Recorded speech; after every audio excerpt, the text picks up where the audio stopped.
the rookie draft signals are death spiral towards when points actually matter, and so running backs become important. I recommend you check out that earlier video because honestly those running backs are still relevant and I've still been trying to buy them, but it's from here on that I'm really trying to convert some of my value into actual points for 2022 that I think right now can be competitive for 2022, and if some turn out to be competitive that I wasn't expecting, I'll try it in season. Since no stat hits 50%, it's really interesting that we actually get over 50% of accuracy in terms of the top 12 running backs and also the top 12 wide receivers year over year. That's true in both Dynasty and Redraft ADP, but Redraft ADP kind of kicks Dynasty ADP's butt when it comes to projecting points, for obvious reasons. Those drafting in a redraft league or a best ball league or a league where money's on the table just for 2022 points have a lot more invested and a lot more incentive to get who is gonna score points right correctly, whereas with Dynasty ADP, as we've talked about before, we're also trying to project value, and so when we're looking at who increases and decreases in value year over year, Dynasty drafters actually do fairly well through the first 2 rounds. Over 50% of picks made increase or maintain the same value year after year since 2014. In a similar way, Redraft ADP accurately projects over 50% of who's going to finish in the top 12 at running back. If you've not heard of a man called Adam Parstead on Twitter and also at the Football Guys, I definitely recommend you check him out. Something that he's been talking about for a while now is how Redraft ADP continues to prize edges in Dynasty. So who sticks out at running back? Interestingly enough, at least 2 of the names that I highlighted earlier, and I'm still interested in all those ones on that earlier video, but if we're just talking about the top of the fold, running backs projected in the top 12 are very, very close to it. There's actually some interesting names. Derrick Henry, who's currently being drafted per DLF ADP, so Dynasty ADP in the 3rd round, is actually still projected as a top 5 running back by Underdog ADP. Now that's a 2-round difference, so if you're doing a Dynasty startup, you can draft 2 of those fancy young wide receivers before finally taking a swipe at a top 5 running back, who is as likely to be a top 5 running back based on Redraft ADP as, you know, whoever's drafted in the 3rd round is to maintain or increase value at the wide receiver position once we take both of their averages since 2014 till now into account. But if we just assume that redraft drafters are not trying to con us by secretly drafting Derrick Henry as the average running back 5 and actually accept that they know points as well as Dynasty players know value, and we both probably know something about the other thing as well, but there you go, then we can accept that Derrick Henry likely projection is probably a top 5 running back and we're getting him at a 2-round discount. I think that makes him a really interesting running back buy, but it's at the high end. If you're not doing a startup, it's very difficult to pay up for running backs at that level, which is why he wasn't on my list earlier in the off season, because I normally don't have that much value to shift around and get some safety in future picks or a younger wide receiver back in the deal. That's why Dalvin Cook, who also has that same thing, but not so much of a difference. For example, in Dynasty, Derrick Henry's running back 15.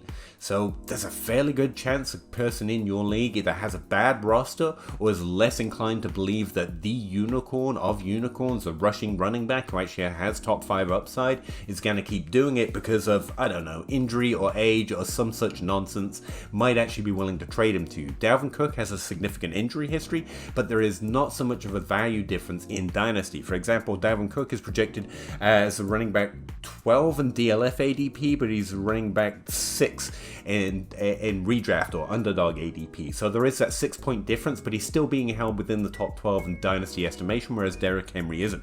So I think Derrick Henry is probably a better trade target in Dynasty, despite having top 5 upside rather than top 6 upside and much less of an injury history to worry about, although I don't really know how to measure which is a more and which is less in terms of injury history. Everyone has an injury risk. Now, the 2 running backs I was interested early in the offseason are also following this similar trend, where Leonard Fournette and Aaron Jones are both on that list. They were both on my list earlier in this offseason, and in Dynasty ADP they're projected as running back 20 and 21, but in Underdog ADP they're being projected as running back 12 and running back 13, so borderline top 12 running backs, Leonard Fournette being the running back 12, Aaron Jones being the running back 13.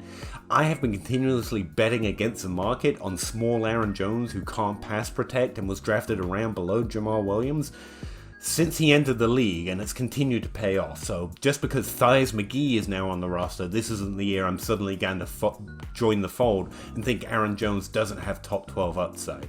So yeah, he's one of my main targets this offseason. If I can find someone in my league and if I think I can be competitive, I'm probably trying to get Aaron Jones on my roster if he's not already. Now, the last running back on this list, top of the fold running back, projected for top 15 level running back points in 2022. So honestly, kind of replaceable running back production, but it is interesting because he has almost absolutely no dynasty value. Is the guy I've been asked about in every dynasty grind for the last 17 years, it feels like.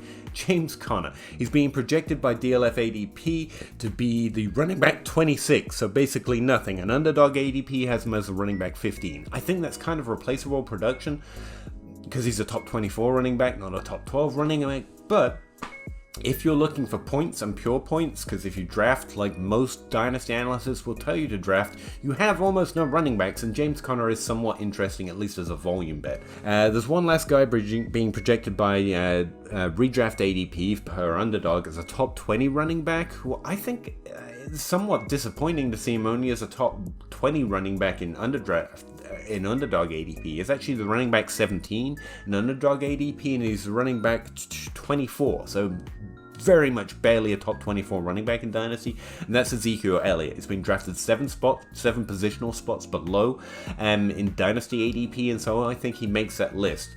And I think he's somewhat more interesting than James Conner because we've seen the top 5 upside and the top 12 upside from him before, whereas James Conner, while he's been much better than we currently remember, has not quite had the upside of Ezekiel Elliott. That's normally where you'd end that list. However, this being YouTube, I get to talk about it a little bit more. And what interests me is that between rounds 11 and 14, as we talked about in a previous video, oh sorry, this was on the Dynasty Crossroads, there's this hot in Dynasty running back second running back zone. You know about the running back dead zone, or you might know about the running back dead zone where we hit below average in terms of the running backs we take in that round 11 to 7 range, but between around rounds 11 to 14 we actually hit at a slightly higher rate than we do at wide receiver at the running back position. Now a lot of that is because we're drafting young hopeful running backs that might eventually work their way into opportunity, someone like Khalil Herbert. But I thought if we could apply redraft ADP to this range of DLF ADP and see who redraft currently thinks is more likely to score more points, there are a few names that pop out. Cordero Patterson, Melvin Gordon, Rashad Penny, Darrell Henderson, Alexander Madison, and also Ronald Jones are all much more likely to score more points than Dynasty ADP currently projects them to score in 2022. These are all depth running backs. I'm not suggesting any have top 5 upside, but in terms of usability, redrafters are telling us that we should probably like them more for 2022, and let me know if that's interesting to you. This is all coming from the projection model I'm building for the 2022 seasonal projections that we did a live stream about some time ago, depending on when this video drops, if it drops, and let me know what you think. Those projections are getting closer and closer to being done. I'm making notes on every player that I think has relevant, based on the projection, things to say about them, and I'm hoping to get them out to you very soon. Really appreciate it, and I'll see you next time. Thanks. Bye.